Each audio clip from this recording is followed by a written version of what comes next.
Antep şehri tamamıyla tarihsel bir şehir. İçinde bulunduğumuz bina da o tarihin bir parçası. Şehir olarak sanayisi çok fazla gelişmiş bir şehir ve kalıntılarıyla ünlü bir şehir. Bundan 10 yıl önce Zeugma Müzesi keşfedildi. Zeugma Müzesi Nizip'te ortaya çıkarıldı. Nizip'te çıkarılan kalıntılar Gaziantep'e taşındı. Onun bir parçası da şu an Karkamış'ta bulunuyor. Onlar da arkeologlar tarafından hala gün yüzüne çıkarılmaya çalışılıyor. İçinde bulunduğumuz ev yaklaşık 300 yıllık bir bina. Daha önce papaz evi olarak da kullanılıyormuş. Çünkü papaz evinin olmasını nereden anlayabiliriz? İçinde bahçesi ve geniş bir avlusu varsa bunlar papazlara ya da o dönemin beylerine hitap eden bir bina, ev. İçinde bulunduğumuz bina zaten bahçeli, kileri olan, üç tane kendisine ayrı odaları olan bir yer. Papazlar sadece tek başına yaşamazlarmış. Kendi ailesiyle birlikte yaşarlarmış. Eşleri, çocukları, gelinleriyle birlikte kendi hayatlarına devam ederlermiş buralarda.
Antep aslında Antep'in geçmişinde üç önemli yer var.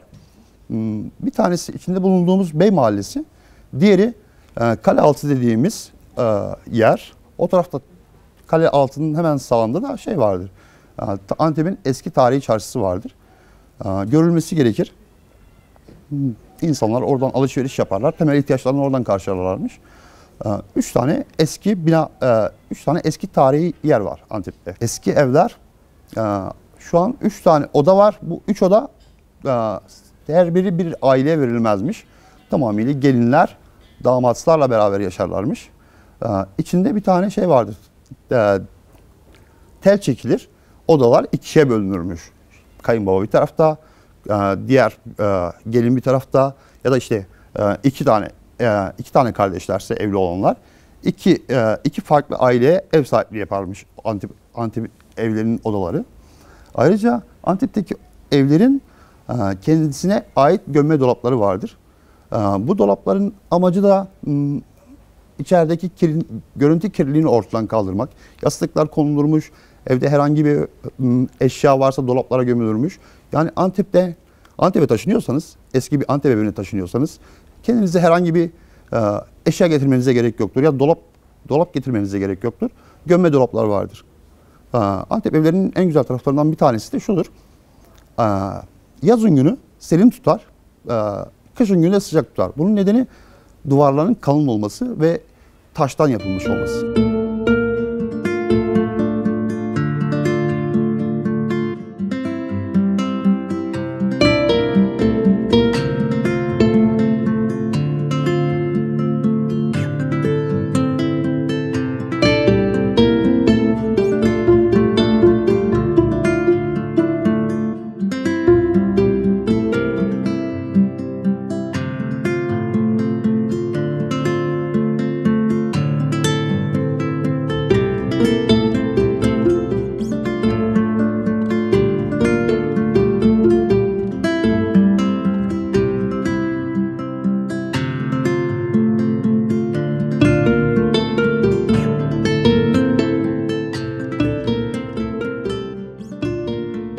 mahalle Antep'in en eski mahallesi.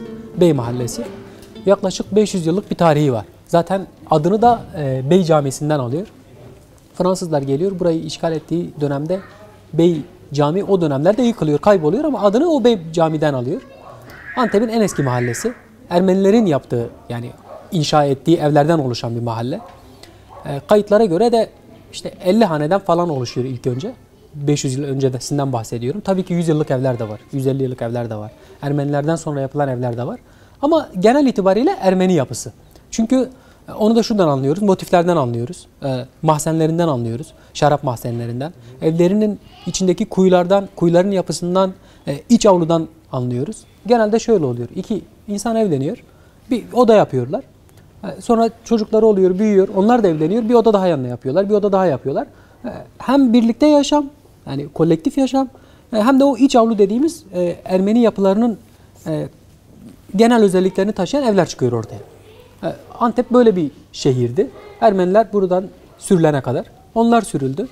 Bu evler başkalarına verildi. İşte o dönemdeki yönetimdeki insanların akrabasına, şuna buna vesaire vesaire. O evler onlara verildi. Sonrasında işte Ermenilerden kalan altınları vesaire vesaire bulmak için evler yakıldı, yıkıldı, kazıldı, çok tahrip edildi. 14 yıl öncesine kadar, 2007 yılına kadar da buralar neredeyse harabeydi zaten. Yani uyuşturucu kullanan da buradaydı. Ne kadar tabiri caizse pislik varsa bu mahalledeydi. Antep'in en eski mahallesindeydi ve harabe bir şekildeydi. 14 yıl önce biraz restore edildi. Hani restorasyon işte Türkiye'de ne kadar restore edildi dersek o kadar edildi. Yani çok ciddi bir restorasyon değil tabii ki. Ama restore edildi. İşletmeler açıldı, butik oteller açıldı, kafeler açıldı, restoranlar açıldı. Ama hala burada Kürtler yaşıyor, işte Türkler var. Çok az da olsa, kimliğini gizleyen de olsa Ermeniler de var. Çoğu zaman işte ben işletmeciyim bu arada. Gözlerinde görüyorum. Geliyorlar kimliğini gizleyerek ya biz burada yıllar önce burada yaşamıştık ya da işte dedemiz nenemiz burada yaşamışlar. Gözlerinden anlıyorsun aslında onların evi olduğunu oradan anlıyorsun. Böyle bir şehirde o şey döneminden sonra işte yani Ermeniler gittikten sonra şehir biraz daha değişmeye başladı. Yani yerli halk dediğimiz aslında Ermeniler yerli halk ama onlar gittiler. Sonraki yerli halk sahip çıktı buraya. Uzun bir süre harabeydi. Sonradan özellikle yakın şehirlerden işte Urfa'dan, Suruç'tan, Mardin'den, Siirt'ten çok fazla göç aldı Antep. Çok büyümeye başladı sanayisinden dolayı. O yüzden kozmopolitik bir şehir diyebiliriz. Ama kültürel olarak çok tutucu bir şehir. Yani kozmopolitik olduğu kadar da tutucu bir şehir. Yani bir hoşgörü kültürü çok fazla yok açıkçası.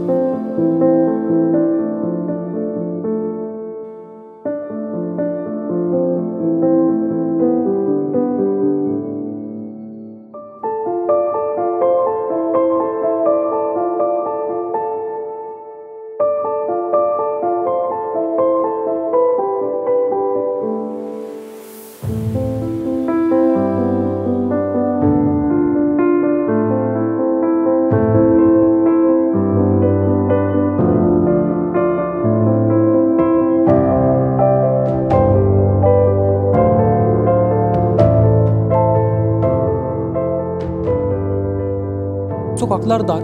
Çünkü gölge, yani evler birbirine gölge yapsın diye böyle inşa edildi bunlar. İnsanlar gölgede yürüsün ya da işte evler gölgede kalsın, çok fazla kavurucu güneşte kalmasınlar diye böyle yapıldı. Taşlar zaten şu taşlar. Buna yonu taşı diyoruz biz. Yani diğer adıyla kireç taşı da denebilir. Bunlar yumuşak taşlar. İkliminden kaynaklı. Mesela Diyarbakır'daki taşlar sert taşlardır. O da oradaki iklime bağlı olarak öyledir. Bu taşlar çıkarıldığında yumuşaktır. Kolay işlenebilir. Ermeniler bunları çok güzel işlemişler. Çok güzel motifleri var. Sokakları gezerseniz motifleri görebilirsiniz. Bu taşlar çıkarılıp inşa edildikten sonra zamanla sertleşen taşlar. Böyle bir özellikleri var. Yani yıllar geçtikçe sertleşen, sağlamlaşan taşlar. Onun dışında nasıl şeyden bahsedebiliriz? Ermeni yapısı olarak Ermeniler sanatkar insanlar. Yani bunu özellikle taş ustalarından bunu biliyoruz. Erzurum taraflarından da çok ciddi ustalar çıkıyor. Hala var. Buradan Şam'a göç eden Ermenilerin de hala taş ustalığı konuşulur mesela. Yani mimariyle ilgilenen, tarihle ilgilenen insanlar bunu bilir. Evlerin yapısında genelde hepsinde mahzen vardır. Şarap mahzeni olarak kullanılır ya da işte kiler, yani dolap dediğimiz. Kışın sıcak tutar, yazın serin tutar. Yiyecekler bozulmasın diye mahzen yapılır evlerin altına. O mahzenlerde şarap üretimi de yapılır. Kuyular vardır. Kuyuların içinden ya da işte mahzenin altından tüneller vardır kalenin içine kadar. Şimdi Antep'in iki yapısı var, eski yapısı. Bir kalenin etrafı, bir de burası. Arada yaklaşık 3-4 kilometre var ve neredeyse evlerin tamamının altından tüneller o kalenin içine çıkar. Savaş döneminde vesaire bir saldırı durumunda insanlar buradan kalenin içine kaçabilmek için.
Burası da bir eski Ermeni yapısı ama konak değil, müstakil ev.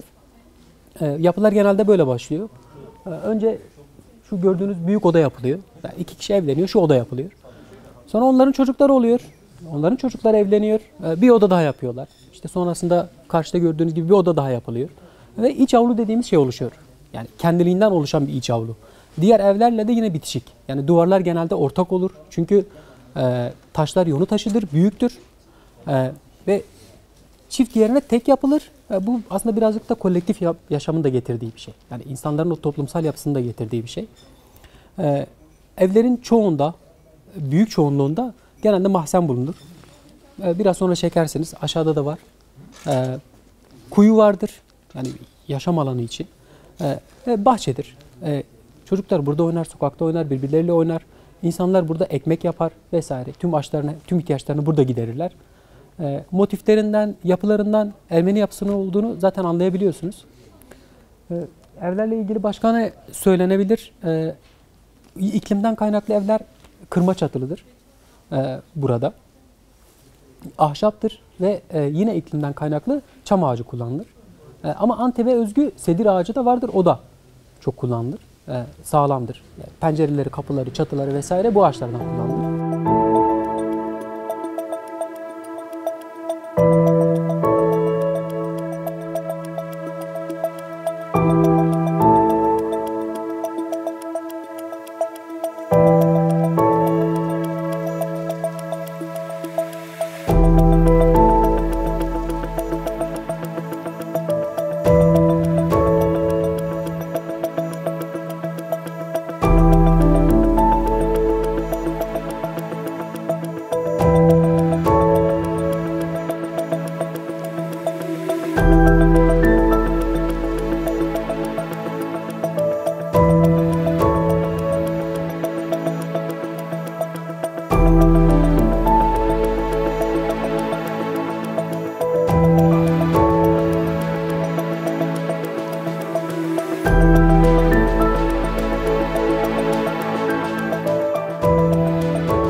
Yapı tahmini olarak 200 yıllık bir yapı, konak.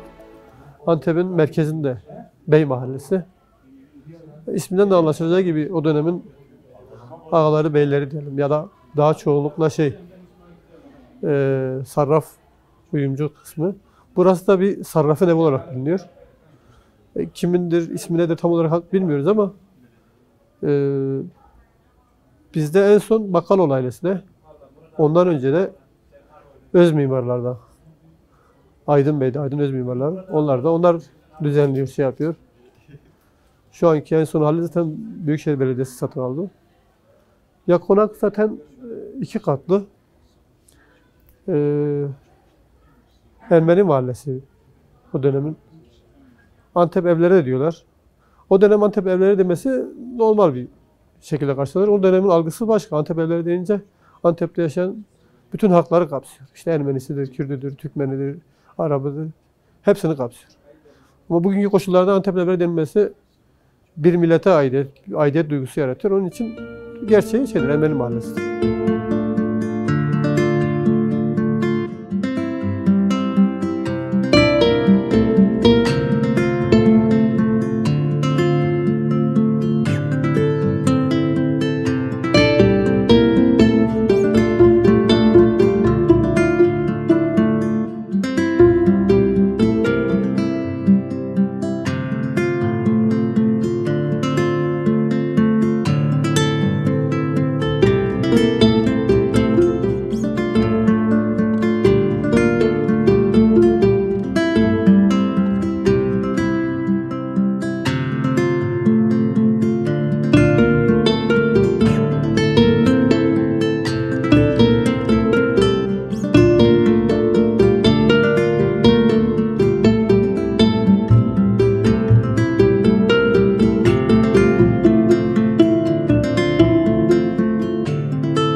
Yani 2007'ye kadar ev burası. 2007'den sonra kafe ruhsat alınıyor, dönüştürülüyor. 10 küsür senedir de biz işletiyoruz, 10-11 senedir. Yani hayat dediğimiz bahçe, burası var, avlu, hayat. İçinde bir çeşmesi var. Dediğim gibi 2 katlı ve 3 kuşağın bir arada yaşadığı bir ortam var burada. İşte dede torun, gelin damat, anne baba ve çocuklar. 3 kuşak bir arada yaşıyor. Derleniyor, toplanıyor işte. Beraber yiyilip, beraber içiliyor, beraber bir arada bir yaşam var. Daha komünel bir yaşam. İşler ortak yapılıyor. Eğlenceler düzenleniyor, yiyiliyor, içiliyor, çalgı çengi oluyor. Hatta en son işte aile de o da şekilde dedi. Biz burada çok fazla eğlence düzenledik. Kendi aramızda yaptık, yedik, içtik, eğlendik. Bu şekilde bir yaşam sürüyor. Buna hayat deniliyor avlulara. Yani hakikaten buranın hayatı. Yani hayatı boşa değil bu isim verilmesi. Hayat hakikaten. Buraya hayat veren bu avlu. Bu canlılığı, bu hayatı veren. Çünkü kapalı bir ortamdan, hadi kışın tamam şey olur da daha cazip gelir de ama yazın, baharda bahçeye, hayata çıkıp o işte yeşilliği, doğayı görmek, doğadaki değişimi, dönüşümü görmek, suyu, canlılığı falan bunların hepsini hissetmek, bunların hepsi hayatın ta kendisi. Onun için avluya hayat derler. Hayatta bir tane kuyu var. Şurada hayatın kuyusu. Burada mutfak var. Mutfağın kuyusu ayrı. Hepsinin kuyusu ayrı ayrı. El kuyusu. Elle eşilmiş. İşte içinde elle çekilir. O zamanki tabii elektrik şey falan yok. Daha sade bir hayat yaşanıyor.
Çok fazla hikaye var.